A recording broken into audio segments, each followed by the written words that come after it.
sur YouTube. Sinon, moi, ma base, comme on le dit, c'est Facebook. Arafat même n'est pas YouTube. Et puis, on a qu'à reconnaître que l'Afrique même, surtout la Côte d'Ivoire, préfère Facebook parce que c'est pas tout le monde qui a le wifi chez lui à la maison. Il y a des applications qui sucent la connexion comme rien du tout, comme une censure. C'est YouTube même, OneView même, la connexion est déjà finie. En tant Facebook, il n'y a pas sociaux. Après les YouTube, il n'y a pas passe sociaux. Moi, j'aime encore bien YouTube et on dit pas sociaux. Donc les gens sont plus Facebook parce que les gens gèrent le jet. Donc moi, sur Facebook, j'ai fait 2 millions de vues. C'est à Chichila. Mais sur YouTube, il fait 93 000 vues. Et donc tu vois la différence. Arafat, même lui-même, il a pris Facebook pour faire sa RTI. C'est ce qu'il a dit. Oui, c'est clair. Donc moi, je suis plus Facebook. Parce que il avait des millions d'abonnés, il était très suivi. C'est clair. Mais ça, on va parler un peu de ta carrière, cette carrière qui a grimpé progressivement, inexorablement. On espère que tu vas atteindre tes objectifs. Bébé Sens, il y a une nouvelle sortie, désormais Parcolo Solo. Alors aujourd'hui, c'est Parco Solo. Parco Solo, voilà. Parco Solo. On rappelle que quand la tête est là, le genou ne porte jamais le chapeau. Tu vas nous donner la définition de Parco Solo et d'où est partie l'inspiration. Voilà. La signification de Parco Solo, c'est un ancien jargon. De rue au fait. Parco. Parco qui est même chose comme Coco taillé, Parco. Tu vois, la boule à zéro, la tête rasée. La calvitie. Voilà, pas forcément la calvitie. Parco Solo veut dire que quand tu te rases la tête, il y a des personnes qui n'ont pas la calvitie, mais qui adorent la boule à zéro. Alors on va bien comprendre pour nos auditeurs qui sont nombreux à nous suivre. Alors Parco Solo, ça veut dire que vous n'avez même pas de cheveux. Parco Solo veut dire la boule à zéro, pas de cheveux sur la tête. Et je me suis inspiré de Parco Solo parce que il y a plusieurs sens. C'est-à-dire, d'abord, c'est que j'ai traversé le calvaire que j'ai traversé à Dubaï. On en parlera. Voilà. Et voilà. Et ainsi de suite, j'ai perdu mon mentor. Tu sais, en Afrique, quand tu perds quelqu'un de cher, tu dois tout recommencer à zéro, la tête rasée et tout. Donc moi, Parco Solo, c'est dans plusieurs sens. C'est-à-dire, d'abord, j'ai perdu mon mentor pour recommencer tout à zéro, pour se raser la tête, comme on est au funérailles. De deux, j'ai eu des problèmes à Dubaï, donc plusieurs m'ont rasé, je pourrais garder les cheveux, ils étaient ainsi. Oui, c'est en prison d'abord, je vais vous dire la vérité, c'est en prison qu'ils m'ont parcolisé. Parce que chaque semaine, on coiffe tous les prisonniers. J'ai fait 2 mois, en fait, 2 semaines. C'est le verbe que je viens. Ils t'ont fait quoi en prison? Ils m'ont parcolisé. Alors, il y a un autre verbe qui naît d'où justement Parco Solo. Mais oui, ça va parcoliser. Déjà, on sent le mimétisme, on sent que tu es en train de mimer Arafat, oui, mais parce que c'est la famille, chien ne met pas bouti au monde. Voilà, qu'on le veut ou pas. Bébé 111, permettez-moi de dire, est-ce que vous pensez que cette carrière aura un boom? J'ai la foi. Qu'est-ce qu'on appelle la foi? La foi, c'est la croyance. La foi, c'est la volonté. En fait, c'est la détermination, l'objectif de croire en ce que d'autres ne croient pas. Est-ce que c'est pas une condition sine qua non d'aller vraiment se rabercer, se rallier auprès de son aîné, le beatbox du Coupé Décalé, notamment je parle de Mola qui est un personnage vraiment inévitable dans ce milieu. Je me rabais toujours devant tout le monde, pas forcément Mola, devant tout le monde. Quand je peux, comme je peux. Alors vous parliez tout à l'heure des mésententes. Non, je n'ai pas dit mésententes, je dis pour le moment, il y a plusieurs grands frères qui n'ont pas l'œil sur moi, au fait, pour le moment. Ce que j'ai remarqué dans le showbiz, dans le Coupé Décalé, quand tu n'as pas encore fait bim, comme on peut le dire dans notre jargon, quand tu n'as pas encore fait bim, on te sous-estime. Tu comprends? C'est quand tu fais bim, chacun maintenant veut montrer que oui, tu connais. Ah, mon petit, c'est comment? Oui, tu m'appelles pas. Voilà. Voilà. Tout le monde attend d'abord. La nourriture n'a qu'à être prête. Donc vous voulez dire qu'il n'y a pas de solidarité entre... Il n'y a pas de solidarité. Quand tu souffres seul. C'est quand ça fait bim là, tout le monde veut montrer que c'est mon petit, passe à mon bureau, passe ici, c'est là. De vous à moi, j'ai une ex-personne. Aujourd'hui, qu'on le dise ou pas, on dit quand tu parles de quelqu'un, tu fais sa pub. Je préfère faire la pub parce que je ne veux pas rabaisser quelqu'un, je préfère toujours faire la pub, même si moi on refuse de faire ma pub. Alors tu veux faire la pub de qui alors? La pub d'un petit frère qui me respecte toujours, qui me bonigne toujours, et je parle d'Obams. Obams, c'est un petit que j'ai formé, c'est un petit danseur, un ex-danseur, aujourd'hui qui chante. Mais de toi à moi, quand Obams était danseur, tu le connaissais? Ah mais non. qui le connaissait mondialement? Tu connaissais Obams? Qu'est-ce qui a fait Bim? C'est la chanson. Il n'est plus danseur d'un artiste. Il est lui-même l'artiste. On ne le connaissait pas. C'est quand son clip passait. Attendez, tu n'es pas en train d'emboîter les pas à Obams, alors que ça devrait être le contraire. Je l'encourage. Obama, c'est mon petit frère, je suis son dévancé. Mais s'il y avait une jalousie, je n'allais pas prononcer son nom, je n'allais pas lui faire une pub. Là même, je suis en direct sur ma page. Donc du coup, quand je parle d'une personne, c'est de lui donner de la pub. Moi, je ne peux jamais réinvestir qui que ce soit. Moi, aujourd'hui, Obama me respecte mieux que Ordinateur me respecte.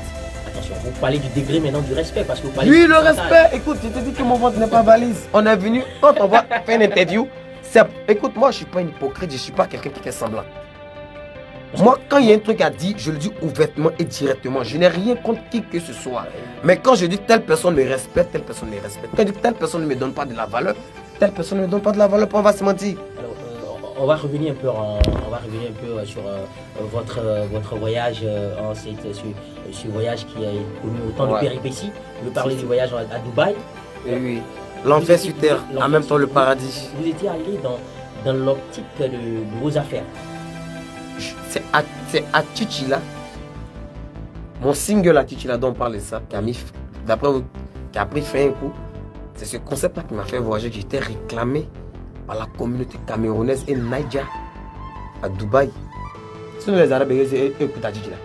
Ce ne sont pas les Arabes qui écoutent à Chichila, c'est la communauté africaine, camerounaise et Naija et un peu ivoirienne qui ont sollicité que je vienne à Dubaï parce que le concept les plaît.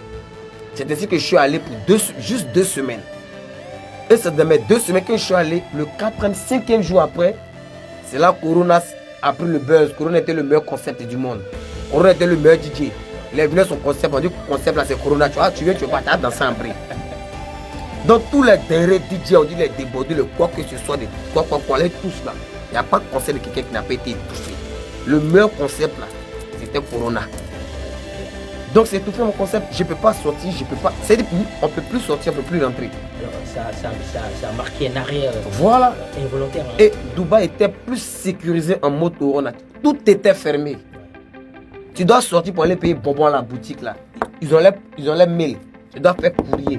Et puis la police doit valider. Quand la police te valide, on t'envoie une réponse comme courrier. C'est-à-dire quand tu sors, quand tu arrêtes net, tu prends ton téléphone, tu montres le courrier qui s'était validé. C'était procédural. C'est ici en Afrique, tu sors comme tu veux. Bon, voilà. Donc du coup, d'autres pensaient que je suis parti pour caler.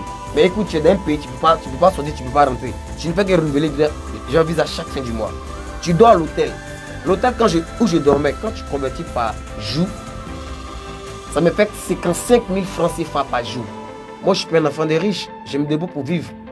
Donc, c'était tellement chaud, il fallait faire du jossi, en même temps créer sur os. Donc, c'était ainsi, étant à Dubaï, j'ai commencé à rentrer dans le business. J'ai commencé à faire le business, le marketing. Alors, tu faisais quoi? Qu'est-ce que tu vendais là-bas? Je donne un tout simple exemple. C'est-à-dire, toi, si tu as besoin d'un véhicule, moi, je suis connu, je suis beaucoup suivi. Donc, tous les vieux pères qui sont à Dubaï, qui sont dans le contact des business, moi, j'ai fait un direct où j'ai dit, tous ceux qui sont dans le business, qui veulent avoir plus de business, rentrent dans mon réseau. Voilà mon numéro, je suis à Dubaï. Je peux être comme un intermédiaire. Cela ne veut pas dire que c'était mon propre business à moi. J'ai connu un monsieur qui était dans le pétrole, qui était dans l'essence. Vu qu'il a vu ma cote de popularité, il a vu ma visibilité, il m'avait même donné un bureau. Donc j'étais comme, voilà, j'étais comme sur ce qui était, c'est-à-dire, moi je fais ma pub, je dis à tous ceux qui veulent tel truc, c'est pas moi. Alors là-bas, combien tu as pu ramasser?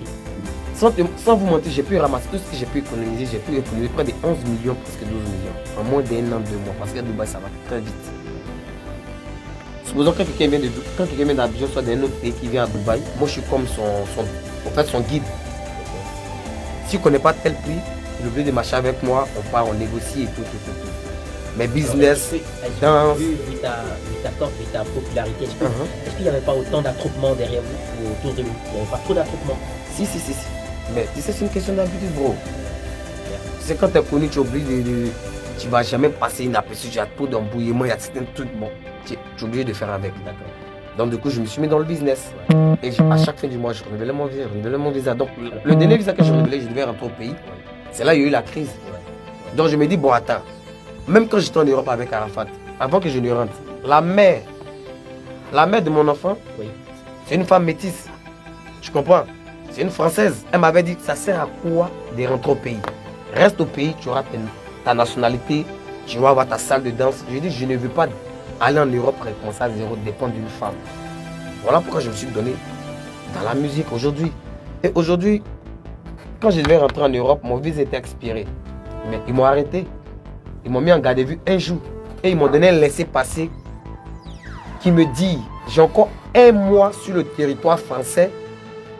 Avant, j'ai encore un mois pour quitter le territoire. Ou soit ce papier-là, avant c'est un mois, j'ai la chance de renouveler mon visa si je veux encore rester sur le territoire. C'est comme ça, tout bon pays le fait. C'est clair. Donc pour moi, plusieurs fois je renouvelle mon visa, je me dis, bon, je rentre dans mon pays, même si mon visa est fini, je cherche à quitter le pays, je ne cherche pas à rentrer, je ne cherche pas à rester. Donc c'est ainsi que je décide d'aller à l'aéroport avec mes affaires.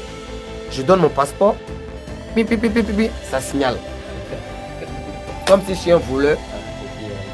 Je ne peux pas m'expliquer parce que c'est arabe. J'ai fraudé la loi, voilà. Ils m'ont pris, d'autres ont raconté du n'importe quoi, sans c'est rentré dans les deals de drogue. Moi, j'ai dit aux gens que si moi j'étais dans les deals de drogue, et puis en ce moment, je n'ai pas de voiture. En ce moment, je suis en direct, puis les gens n'ont qu'à écouter. J'ai perdu tout. J'ai perdu mes 12 millions. Quand j'ai été arrêté net à Dubaï, pendant mes 2 mois, 2 semaines de prison, ce même gars qui m'a fait partir à Dubaï, je me fais taire son nom parce que si je lui dis son nom, je lui fais de la pub. J'ai mis mes 11 millions et quelques dans le business, dans 4 conteneurs de business. Pendant que j'étais enfermé, ce dernier-là, ce con-là, m'a détourné tous mes 4 conteneurs, sachant que je ne sais même pas, je ne suis pas au courant. Et quand j'ai fini mes 2 mois, 2 semaines, j'ai été menotté de la prison jusqu'à Abidjan. Mes affaires sont restées à Dubaï. Je suis resté de la même manière, j'étais habillé, j'étais arrêté. C'est comme ça que j'étais déporté. C'est comme un rapatriement. J'arrive dans mon pays, je me rends compte, je rentre dans mon réseau pour pouvoir voir si mes conteneurs vont venir me trouver à Abidjan. Parce que j'ai misé toutes mes économies. Je me rends compte que ce Camerounais-là est rentré en bourse avec mes 4 conteneurs. Imagine, j'ai fait 1 an hors du pays. Mon studio américain coûte 125 000 par mois. Je me suis déjà entendu le propriétaire de la maison. Pendant les 1 an, vu que j'ai déjà fait un business, mes conteneurs arrivent. Donc je vais me rattraper, payer un peu. Imagine, j'ai fait c'est toutes mes économies que j'ai eues, j'ai tout financé parce que je venais m'asseoir en tant qu'un businessman. En même temps, je fais ma musique. J'ai jamais rêvé de caler en Europe. J'ai foutu qu'en Europe. J'ai fait toutes sortes de pays, Paris, Suisse, Belgique, Allemagne, Londres. Et c'est pas quel pays j'ai pas encore fait. Rester en Europe me dit quoi? Aller cracher chez une femme, laver les assiettes, on crie sur toi, tu es là, tu manges, tu goûtes. Hey, chacun a sa vision. Je rêve grand.